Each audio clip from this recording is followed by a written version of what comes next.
안녕하세요. ENS 행정사TV 행정사 이도루입니다. 반갑습니다. 자, 오늘은 국제결혼과 관련된 사례를 소개를 해드리고 또 국제결혼을 준비하시는 분이 계시다면 조금이나마 도움이 되고자 이 영상을 찍게 됐습니다. 먼저 이 사례는 실제 저희 사무실에 문의 온 내용이고요. 바로 여러분들께 이 사례를 한번 들려드리도록 하겠습니다. 보세요.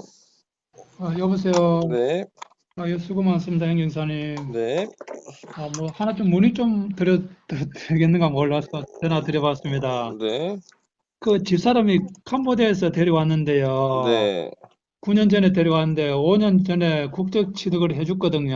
네, 그래서 국적 취득을 했는데 이게 집사람이 집을 나와가지고 네, 그걸 지금 이혼 소송을 걸어가지고 네, 그런 판이 되어가지고 네, 캄보디아에서 한국 올 때 그 나이를 거짓으로 속여가지고 네, 그 친언니 이름으로 하고 친언니 나이로 하고 이래갖고 그 당시에 실제로 친언니 이름이 23살이고 친언니 이름 뭐 차석화 이래갖고 들어왔는데 네, 데려가고 한국에 와갖고 나 결혼 그 비자 발급받아 한국 왔더만은 나중에 확인해 보니까네 그 실제로는 그 당시에 18살이고 네, 친언니 이름으로 해갖고 왔다 그러더라고요. 네, 그래서 내가 지금 뭐 집에 같이 살고 이러면 내가 문제를 안 삼을 건데 지금 네, 집을 나가가지고 있어갖고 아들이 나가갖고 이혼 소송한다고 이래가지고 그래서 내가 결심해가지고 그 국적 취득 시켜주는 거를 취소를 지금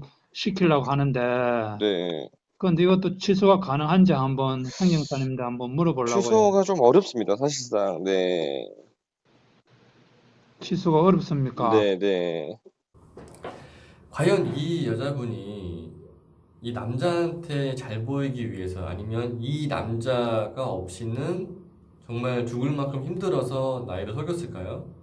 아마 아닐 겁니다. 미성년자인 친구, 당시 18살, 19살인 친구가 다소 나이가 많은 한국 남자, 그리고 많이 만나보지 못한 이 한국 남자랑 결혼하기 위해서 나이를 속인 거는 거의 99%, 100% 의도가 다른 겁니다. 정말 이 남자랑 만나서 미래를 같이 살겠다라는 그런 목적이 아니라 한국에 가기 위한 목적, 그리고 국적을 취득하기 위한 목적일 가능성이 굉장히 농후하죠. 그런데 한국에 온 뒤에 이 남자분이 이걸 알게 됐습니다. 근데 아마 더 나이가 어려졌다 보니까 더 좋아했을 수도 있고요. 그리고 크게 대수롭지 않게 생각을 한 것 같습니다. 하지만 짐작하건대 이 여자분은 한국에 들어온 뒤에 일반적인 부부 생활처럼 뭐 미래를 걱정한다라든지 뭐 친정이나 시댁 이렇게 이런 가족 안에서 어떤 고민이나 이런 생활을 한 게 아니라 아마도 오자마자 국적, 비자 이런 걸 정확하게 어디서 듣고 남편한테 아마 얘기를 많이 했었을 겁니다. 그리고 한국에 들어온 뒤에 남자분이 이거를 알게 됐습니다. 그래서 제가 여쭤봤어요. 어떻게 했냐? 그랬더니 더 나이가 어려졌고 또 그냥 대수롭지 않게 생각을 하다 보니까 뭐 그냥 신경을 안 쓴 겁니다. 그리고 이 둘의 부부 생활도 다른 부부처럼 뭐 시댁이나 친정 이렇게 걱정하는 것이 아니라 미래를 걱정하는 것이 아니라 오자마자 아르바이트, 일, 그리고 뭐 가족 초청, 그리고 더 중요한 부분은 비자. 오빠 나 이 비자 받고 싶어. 국적 따야 돼. 뭐 자기 친구들은 땄는데 난 못 땄어. 이런 식으로 해서 자꾸 부부의 미래에 대한 그런 이야기가 아니라 국적에 대한, 비자에 대한 부분을 굉장히 많이 얘기를 했습니다. 그 당시에는 외국인이니까 비자에 대해서 불안해하고 궁금해하고 또 어리고 다른 문화에서 오다 보니 그런가 보다 했었는데 지금 생각해 보니까 이 행동 자체에 대한 원인, 목적이 이제는 앞뒤가 맞는 거죠.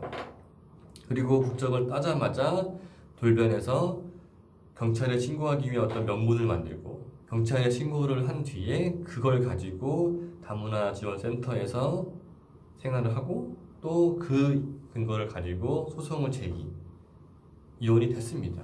지금 이 남자분은 물론 분하겠죠. 하지만 이혼 소송, 이혼이 된 부분에 대해서는 다툼의 여지가 거의 없습니다. 물론 이 처음에 뭐 혼인 성립 때부터 문제가 있었다라는 이유로 다시 소를 제기하거나 민사를 제기할 수 있겠지만 어쨌든 이 남자분은 그거에 대해서도 알고 있었어요. 그랬기 때문에 이 혼인 관계에 대해서는 사실 다툼의 여지는 굉장히 적고요. 남은 건 뭐냐면 국적을 취득한 부분에 있어서 위법 행위가 있었기 때문에 그 국적 딴 부분을 무효시킬 수 있느냐에 대한 건데요.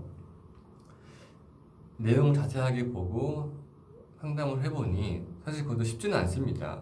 왜냐하면 이거에 대한 명백한 증거가 없어요.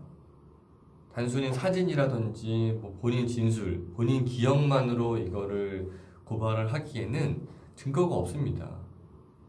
왜냐면 이게 만약에 성립이 되려면 명백하게 이 여권은 이 사람이 아니다, 이 언니 거다 라는 거를 뭐 언니가 이거를 진술을 증명을 해주거나 아니면 캄보디아 내 뭐 출생증명서라던가 가족관계증명서 같은 그런 공문서로 나오거나 아니면 뭐 캄보디아에서 고발이 되거나 서로 뭐 이런 명백한 자료가 있지 않는 한은 사실상 이 부분도 거의 불가능합니다.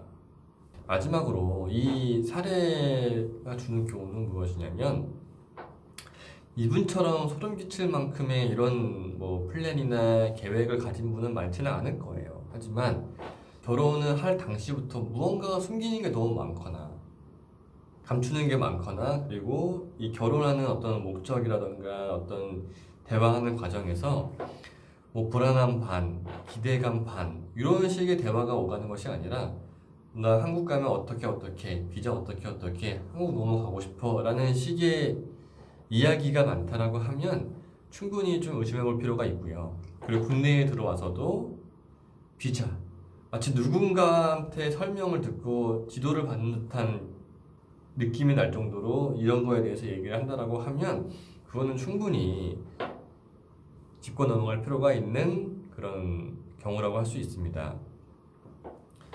그리고 만약 이런 것처럼 뭔가 좀 중대한 하자라든지 중대한 뭐 문제가 발생하는 경우에는 그냥 다른 문화겠거니 어린 친구니까 외국인이니까 아니란 생각보다는 나름의 객관적인 그런 포인트를 가지고 요소들을 한번 고려해 보시고 이 여자분, 국제결혼하시는 여자분이 진짜 나랑 살 의도가 있는지 정말 마음이 있는지를 100%는 아니겠지만 그래도 가늠을 한번 해보시고 결혼을 준비하시는 게 아마 결혼하시는 게 좋을 것 같습니다.